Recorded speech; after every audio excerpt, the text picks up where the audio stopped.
শহীদ জিয়া স্মৃতি football tournament আজকের final খেলা অনুষ্ঠিত হলো। খাসকান্দি যুব সংঘ বনাম আবদুল্লাপুর পাওয়ার ফিটার। যেই সুন্দর খেলাটি তোমরা উপভোগ করেছ, দর্শক মণ্ডলীকে আনন্দ দিয়েছ, তার জন্য আমার পক্ষ থেকে, আমার দলের পক্ষ থেকে এবং আমাদের মুন্সিগঞ্জ 1 তথা সিরাজদিখান শ্রীনগরের নবনির্বাচিত এমপি শেখ মোহাম্মদ আবদুল্লাহ ভাইয়ের পক্ষ থেকে আন্তরিক ধন্যবাদ এবং অভিনন্দন জানাচ্ছি। আমাদের প্রধানমন্ত্রী ঘোষণা দিয়েছেন সন্ত্রাস, দুর্নীতি এবং মাদকমুক্ত একটি মানবিক রাষ্ট্র গঠন করবেন। তারই পরিক্রমায় যেই খেলাধুলাকে যদি আমরা ছাত্র এবং যুব সমাজকে উজ্জীবিত করতে পারি, তাহলে সমাজ থেকে আমরা মাদকটাকে দূর করতে পারবো।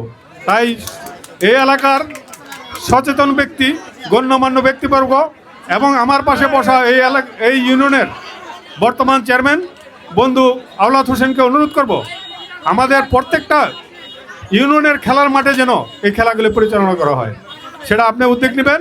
এবং আমাদের প্রধানমন্ত্রী সহ আমাদের এমপি সাহেবের নির্দেশ আছে যেন আমরা যুব সমাজটাকে এবং ছাত্র সমাজটাকে খেলায় সবসময় উদ্যোগ করে রাখতে পারি।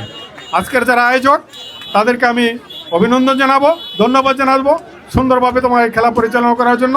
তার সাথে সাথে এই অতিথিবৃন্দ যারা আসছেন, যে দর্শক মণ্ডলী যারা আছেন, সুন্দরভাবে যে এই খেলাটাকে উপভোগ করেছেন, তার জন্য আমার পক্ষ থেকে আপনাদেরকে ধন্যবাদ। এই বলে আমি সবার সুস্বাস্থ্য কামনা করে আজকে যারা বিজয়ী হয়েছে তাদেরকে অভিনন্দন, যারা রানার্স আপ হয়েছে তাদের জন্য শুভকামনা রইল। চেষ্টাই কিন্তু সফলতা এনে দেয়, আগামীতেও চেষ্টা করবে, তোমাদেরও সফলতা আসবে। ধন্যবাদ সবাইকে, ভালো থাকবে। ধন্যবাদ এম হায়দার আলী ভাইকে তার সুন্দর মূল্যবান বক্তব্য দেওয়ার জন্য।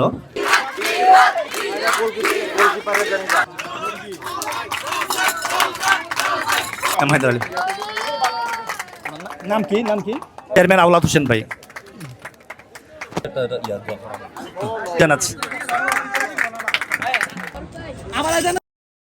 উপহার দিয়েছেন, তাই আপনাদেরকে খাসকান থানার সাপ তুলে দিচ্ছেন। চ্যাম্পিয়ন ট্রফি গ্রহণ করার জন্য, ফ্রিজ গ্রহণ করার জন্য অনুরোধ জানাচ্ছি। সবাই বিজয় উৎসব করতে পারেন।